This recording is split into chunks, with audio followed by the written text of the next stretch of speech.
ka-therapy at dalawin nga po natin ulit si nanay. Dalhan po natin ng saging at kanin at saka po ulam. Ayan, nagluto po tayo ng tilapia. So, nakapag-massage po tayo kagabi. Nagluto tayo ng may sabaw. Ayan, pinirito po muna natin yung tilapia. Then, sinabawan po natin. Hinalan natin ng pechay at sitaw. At ayan, dalhan na rin po natin siya ng saging para siya po ay lumakas. Ayan, samahan niyo po ako mga ka-therapy at dalawin po natin muli si Nanay King. Alagaan po natin siya dahil siya po ay talagang nangangailangan ng tulong, pag-aaruga at pagkain po. Makaabot tayo mga ka-therapy sa pananghalian ni Nanay King. Ayan, kasi tayo po ay galing tayo sa client. At doon na nga po tayo natulog. Sana ay okay po si Nanay King ngayon. Dahil ang layunin po natin kay Nanay King ay lumakas at maging masaya. Ha? Hinihingal ka? Bakit po? Aywan ko. Anong pagkain mo? Nagluto akong sabaw. Kumain na ako. Tilapia. May sabaw. Mamaya na lang. Pwede mong kainin yung gulay. Oh, saging mo. Ay, salamat. Marami yan ha. Pampalakas. Naubos ko lang yung paghinog. Kakain-kain.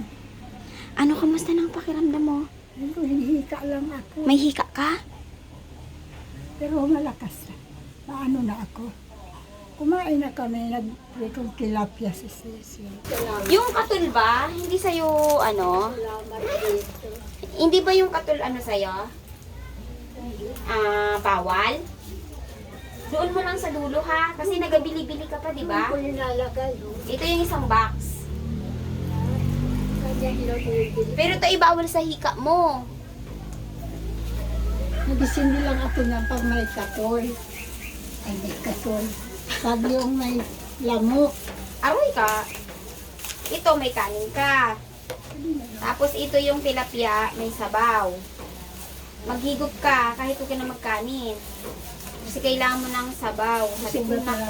Aabot kayo ito kay Nanay King kay tanghali na. Kakain-kain. O yung katul mo, baka bawal sa'yo. Nagabili ka nito? Yan ang binibili ko. Magamit ka nito? Yan Huwag mong lang hapin ha. Andyan pa. Hindi kasi doon ko lalagay sa... Malamok kasi ito, isang box ito. Ha? Nahihingal ikaw? Higupan mo yung sabaw? Gusto mo maghigop ng sabaw? Ha? Ayan mga ka-therapy. Inisita ulit natin si Nanay King. Kasi gusto natin siyang lumakas. Ayan. Medyo okay ka naman. Ha? Opo, yung hika lang. Hika lang. Sige. Wala kang Pag gana. nakahanda ko, parang nakapikit lagi ang mata ko. Alam mo, pinapanood ko lang sa umaga. Mula Lunes hanggang Biyernes. TikTok lang. Meron ba dyan? Alas 11:15.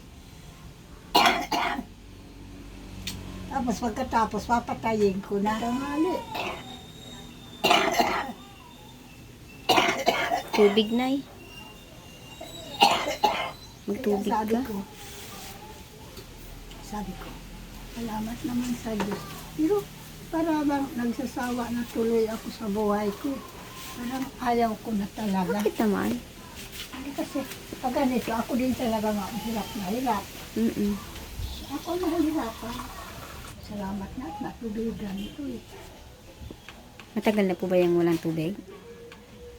Nagagalon talaga ako kasi talagang ano ko. Wala akong kita. Saan ako kukuha ng mga pag... Ang 100 na baba, 100 din ako ha. Nababudget ko, nakabili akong tubig. Ulam.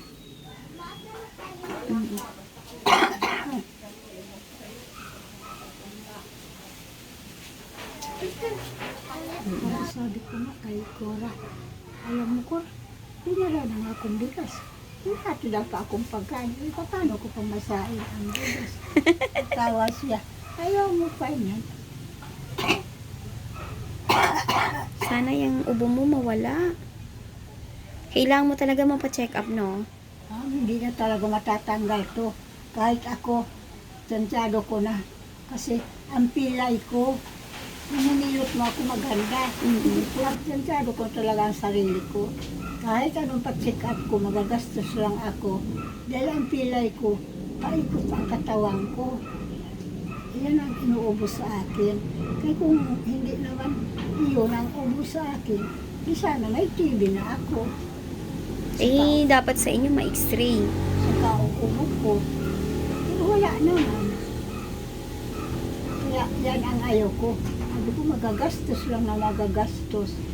Wala Eh, rin. dati naman gumaling din naman kayo. Gumaling ako pero yun, pinaan kapalit. Ah, Nung na-check up ako. Pero ganun pa rin. Inaakay pa rin ako kung lumakad. Kaya hindi ko kaya talaga. Ngayon, natutuwa ako. Kahit lang mag-akay, may sungkod ako. ibig sabihin, titiisin niyo na lang yung ubo niyo na yan kung kailan siya huhupa. Kaysa magpa-check up. Ayoko na kang pa-check up. Ayaw nang hinayang talaga ako sa pera. Pa-check up ko. Tapos babalik din eh. Hindi rin maalis. At least gumiginhawa kayo. Alam ko lang. Kasi parang bang alam na alam ko ng sarili ko. Wala na minsan. Gusto ko na talaga magpahinga.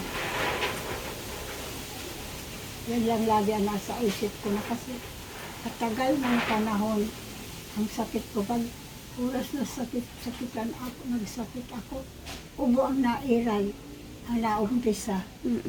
Tapos, diretso na yan. Tapos, noon, gano'n nag-check up na ako. Pero gano'n pa rin. Bumabalik-balik. Tama na to. Basta nagkakain ako. Basta kung makakain pa. Kung hindi na talaga, talagang ano na. Meron pa namang natatanggap na pera ngayon yung 80 years old. Wala. Hindi pa ako na ano. May 10,000 daw ang 80 years old. Hindi pa ako rehistro sa City Hall. Kaya nga, may 10,000 daw ang mag 80 years old ngayon. Oh, sayang naman yung 80 years old mo. Kasi, ang pag makaabot, kasi may napanood talaga ako sa TV, 101 na nga. Nakatanggap talaga ni 100. Ilang taon na po siya? 100. 100. Eh, abutin mo muna ang 80. Para may 10,000 ka. Sana. Kaso gasuko ka na. Ayaw mo na magpa-check up. Eh, ang kaso nga, hindi mo man nasisiguro pa eh. Na hindi pa ako na rehistro sa... Anong ginawa mo ngayong umaga? Wala, nakaupo. Ayun na, nakahinda na naman ako. Eh, hirapan ako mag-hinga. Nahirapan ka huminga? Dito masikip. Baka yung ubo mo. Basta. Umpisan ako ng ubo. Pag ubo ko niyan, diretso ng hika ko. May hika ka ngayon. Mayroon. Dapat pala sa'yo magpa-check up. Kailangan mo makainom ng gamot. Yung si Bibi dyan, asawa ni Bibi, patay na. Ilang taon po siya? Mata pa, wala pa man. 60 yata. Yun, baka may 60 na, pero hindi pa mata.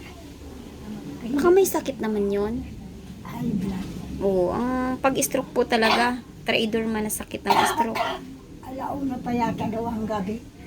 Na anuhan man umaga, malamig na. Ganon.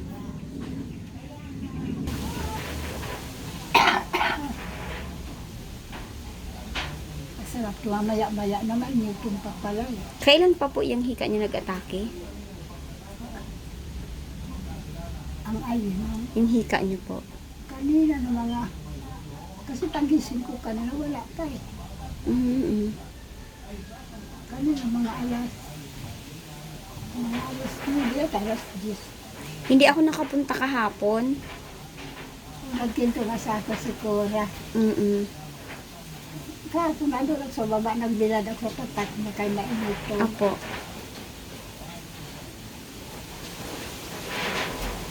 Hindi ako nakapunta kasi nagmasahe ako. Kamasahe naman ako doon sa malapit sa SM North. Umaga na ako umuwi. Kasi gabi ako nagmassage. Ang araw niya. Oh, nay, oh. Dahil kumita ako. Pang ano, pang bili-bili mo. Tanggapin mo yan. Ay, kaibigay ko yan. Tinatanggap ko talaga nga kasi talagang isa ko, wala talaga ako. Oo. Pero kung mayroon ako, di ako nagtatanggap pag mayroon na lang. Maraming salamat dito. Ay, nakamassage-massage naman tayo. Kaya nakabili ng ulam. Nakabili tayo ng saging. Ayan. Nabusog pa talaga ako. Kahit mamaya ka na po kumain. Dami ko nakain. Maganda yun na nakakakain po kayo. Tapos pag may nagutom kayo, gusto nyo kumain, dyan lang yung pagkain. Ano pong iniinom nyo sa hika nyo? Wala. Nahintay nyo lang na mag-ano? Naghupa. Inaantay ko lang. Pag nawala to, wala naman. Mm. Sabi ko nga, ano ba to? Imbis maganda ang ubo ko. Oo nga, mahirap lang ilabas kay parang sipon ba na ang lagkit? Baka kailangan mo ng gamot. Hindi, ang lagkit na ano siya. Ang plema niya malagkit. Hindi Kapit kagaya na ng- kapit. Dapat tubig kayo. Lagi tubig. Ganun na nga, kaya malalas niya ang ihi ko. Mm-mm. Yung iba po kasi, pagka may ubo, tubig lang din. Tubig lang din ang inom ng maraming tubig para mag-loosen ba yung plema. Sabi niya.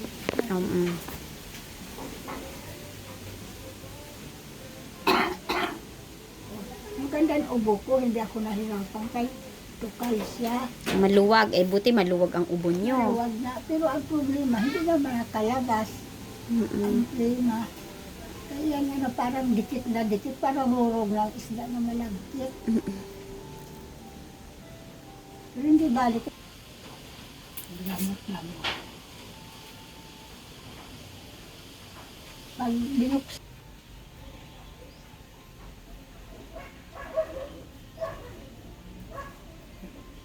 sarap, matamis.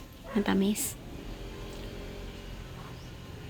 Tsaka hindi ka mahirapan lunukin. Mataas ang potassium niya, Nay.